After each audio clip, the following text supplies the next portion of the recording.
rezeki dari Allah. Caranya saya kerja. Kerja itu cara, rezeki itu dari Allah datangnya.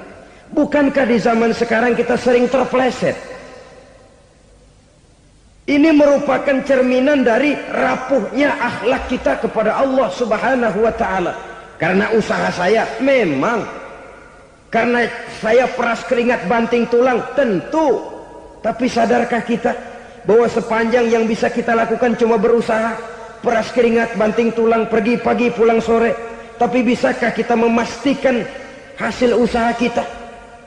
Apalagi yang paling dekat, misalnya saja yang sungguh-sungguh di luar jangkauan kemampuan kita, soal rezeki, soal jodoh, soal maut. Kitakah yang mengatur? Kitakah yang menentukan? Subhanallah. Manusia sungguh tidak berdaya menghadapi 3 hal paling pokok ini. Rezeki, kita cuma bekerja. Kitakah yang menentukan? Tidak. Kita berusaha saja, rezeki belum pasti dapat. Apalagi kalau kita tidak berusaha. Jangan terjebak dalam fatalisme. Belum perang udah nyerah. Emang dasar rezeki datangnya dari Tuhan, gak usah kerja, dan ntar juga kalau dia datang. Dari mana datangnya? Kerja saja belum tentu dapat rezeki, apalagi kalau tidak kerja. Yang jelas usaha perlu kepastian, itu urusan Allah. Ini akhlak kepada Allah Subhanahu wa ta'ala. Jodoh juga begitu. Kita berusaha, kita berupaya, Allah menghendaki lain jadinya. Maut juga begitu. Siapa sih yang pengen ngadepi maut? Siapa sih yang pengen mati? Siapa sih yang pengen ketemu malaikat Israel? Tidak seorang pun kalau ditanya, kecuali mereka yang putus asa ya. Kalau otaknya masih normal, mau mati mesti belakangan dulu udah dikit. Tapi yang satu itu saudara, kalau dia sudah datang, tenaga mana yang bisa menolak? Kalau dia sudah berkunjung, kekuatan mana yang bisa menghindar? Kalau dia sudah ingin bertemu, kemana kita bisa melarikan diri? Manusia sepanjang yang dia lakukan hanya berusaha, tapi kepastian, ketentuan dari Allah Subhanahu wa ta'ala. Orang yang kufur nikmat, nutupin Allah. Dia merasa rezekinya adalah mutlak peras keringatnya. Seolah-olah Allah nggak punya peranan apa-apa di situ. Oh, ini kan saya bisa rumah begini karena saya kerja keras. Oh, ini mobil saya begini saya kerja keras. Peras keringat, banting tulang, keras.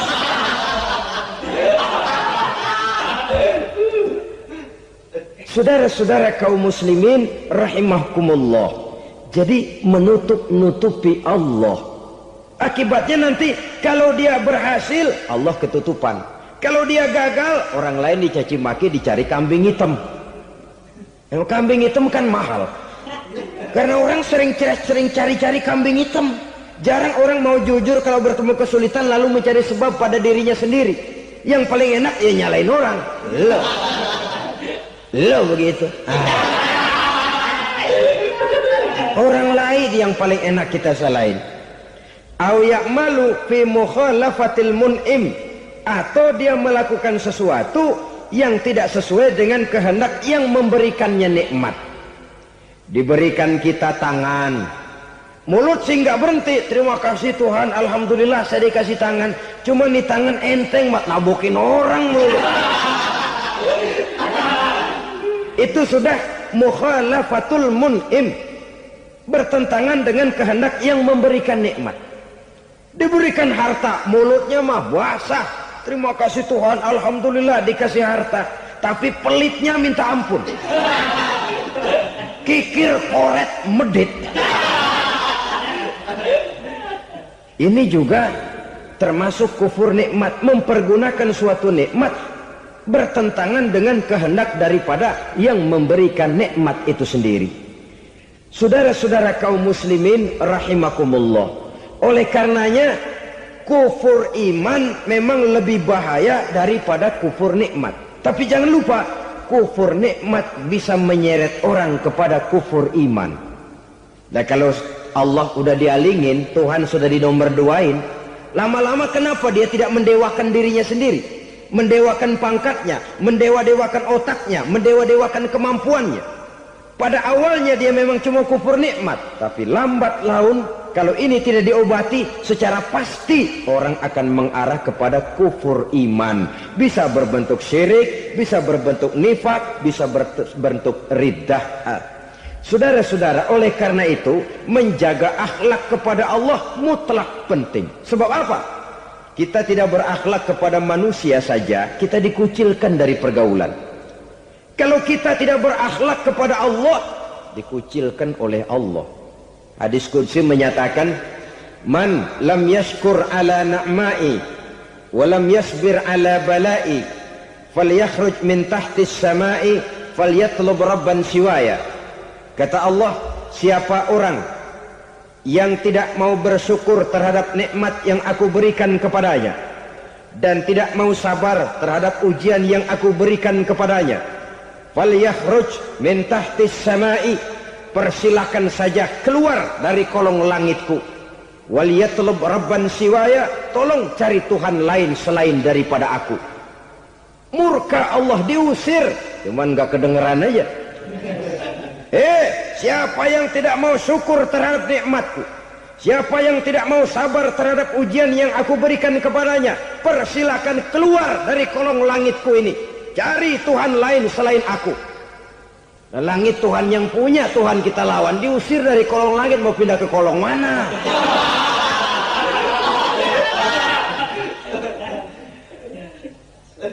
Jadi jangan merasa kufur nikmat kan enteng. Iya, kelihatannya begitu, tidak sebahaya kufur iman.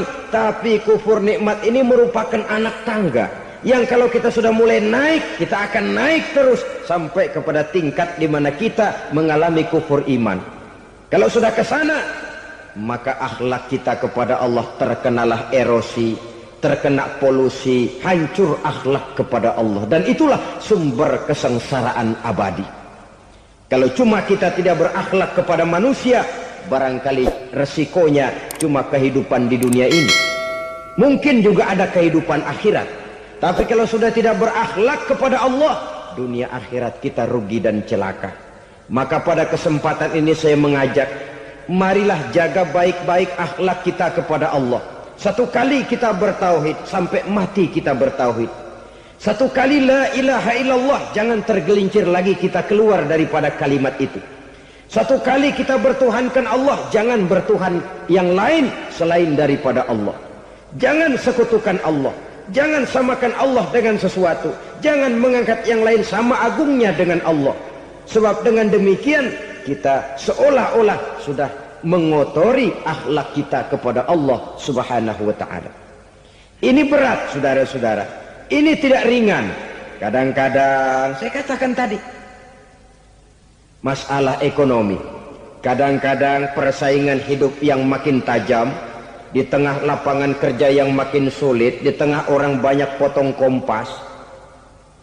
Kalau berpatokan kepada nilai tauhid, la ilaha illallah, tidak ada Tuhan selain Allah, maka saya tidak akan takut kecuali hanya kepada Allah. Saya tidak akan menggantungkan hidup kecuali hanya kepada Allah. Saya tidak akan minta rezeki kecuali hanya kepada Allah. Kadang-kadang situasi yang nekat membuat kita kehilangan keseimbangan, kehilangan pertimbangan, picik pandangan. Akibatnya kita merusak akhlak kepada Allah Subhanahu wa ta'ala. Ironinya kan orang sekarang kalau ditanya, lu nyolong ya? Iya. Kok berani? Emang. Lu nggak tahu Tuhan lihat? Tahu. Kok nyolong juga? Biarin. Kalau Tuhan mah lihat, jangan kagak ribut. Enggak ribut katanya. Kalau orang lihat, 2 orang saja tahu, geger kelurahan. Ini kan sudah mendustai dirinya sendiri, sudah merusak akhlaknya kepada Allah Subhanahu wa ta'ala. Tuhan enggak ribut katanya. Saudara hadirin yang saya hormati, jadi oleh karenanya akhlak kita kepada Allah merupakan basis daripada kehidupan beragama. Kalau itu sudah mulai rapuh, mulai terkena erosi dan polusi, mulai rusak, dikhawatirkan nanti nilai ibadah kita kepada Allah juga akan turut ambruk karenanya. Saudara-saudara kaum muslimin rahimakumullah, Tugas yang kedua, memperbaiki akhlak manusia kepada sesama manusia. Kita tahu Islam sesuai dengan namanya adalah agama damai. Maka akhlak manusia kepada sesama manusia menempati porsi yang penting dalam kehidupan beragama. Bagaimana seorang muslim bergaul, bertata krama terhadap sesama manusia. Mari kita lihat lebih jauh persoalannya. Untuk memudahkan pembicaraan dari kacamata agama, kita kelompokkan saja manusia itu dalam dua. Pertama yang seiman dan yang kedua yang tidak seiman. Yang tidak seiman itu kita sebut saja kufur atau kafir. Nah, kepada yang kafir pun kita diajarkan untuk berakhlak. Apalagi kepada yang memang nyata-nyata seiman, sekeyakinan, seakidah. Kemanapun Islam datang, ke negara manapun ia masuk, ia tidak menaburkan kerusakan. Jadi tidak benar kalau orang pernah itu menggambarkan, saking sentimennya seorang orientalis pernah menggambarkan Nabi Muhammad di tangan kirinya Quran, di tangan kanannya pedang. Menggambarkan seolah-olah Islam dikembangkan dengan kekerasan. Sebenarnya tidak sama sekali. Kalaupun dalam sejarah perkembangan Islam pernah terjadi perang, maka perang dalam Islam sesungguhnya apabila kita amati sejarahnya bukan untuk memaksakan agama. Karena memang agama tidak bisa dipaksakan. Tetapi justru untuk mempertahankan agama dari segala macam hambatan, rintangan, hinaan dan fitnahan. Tapi kemanapun yang jelas Islam masuk, dia tidak pernah membuat kekacauan, kerusuhan ataupun penghancuran. Candi Prambanan bahkan dipugar, gereja-gereja tidak ada yang dihancurkan oleh umat Islam. Kenapa? Islam agama damai. Soal agama, soal lakum dinukum waliyadin, la ikraha fid din, qad tabayyana ar-rusdu minal ghayy. Tidak ada paksaan dalam beragama, sebab nyata yang benar dengan yang tidak benar.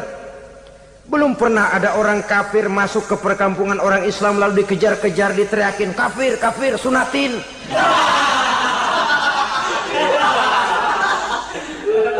Belum pernah. Kenapa? Islam menghormati orang lain agama. Nah, yang kafir ini macam-macam saudara. Ada kafir harbi. Nah, ini kafir kerok.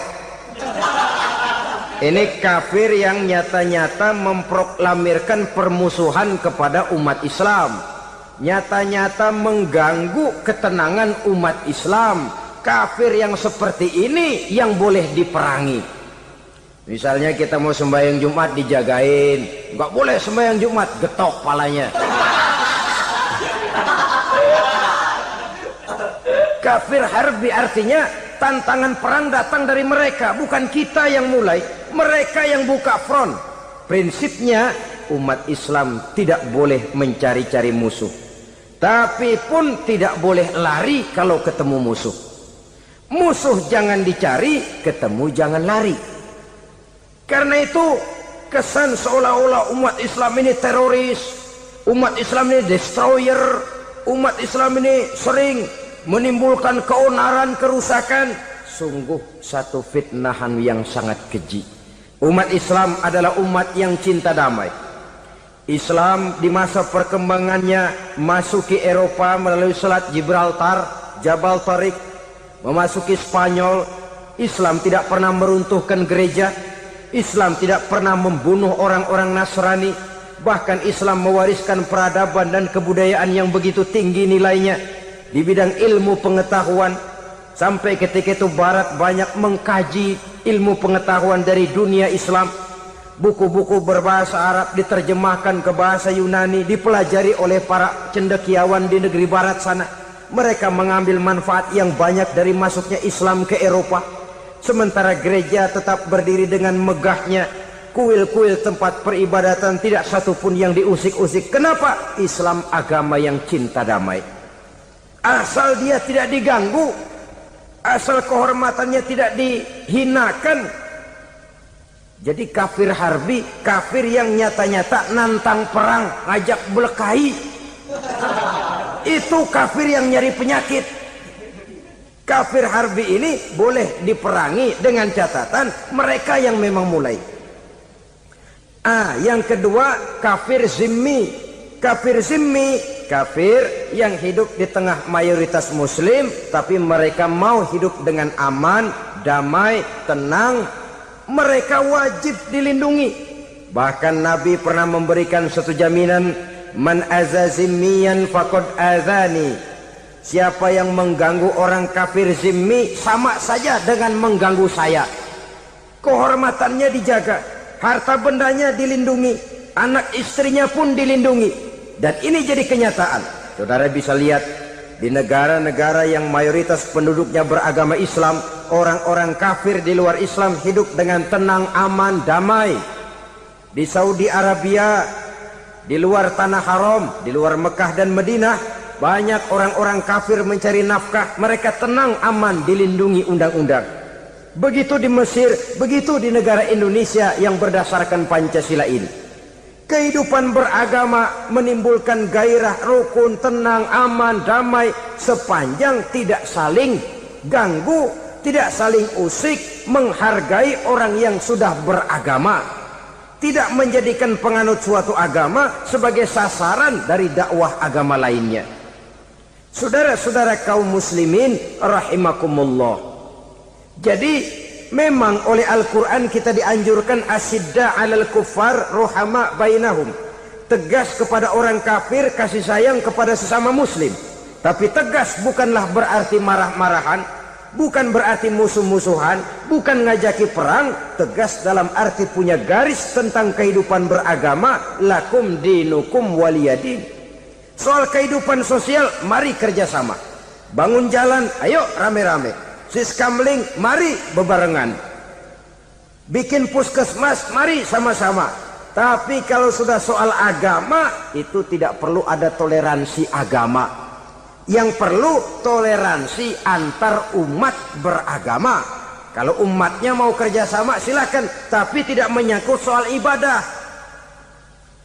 Jangan kerjasama di bidang ibadah. Itu kerjasama yang salah pasang, saudara-saudara.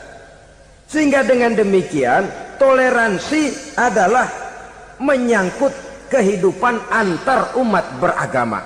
Sedangkan agama sendiri punya kapling yang nyata. Sehingga dengan demikian tegas kepada orang kafir dalam arti kita punya satu kepribadian.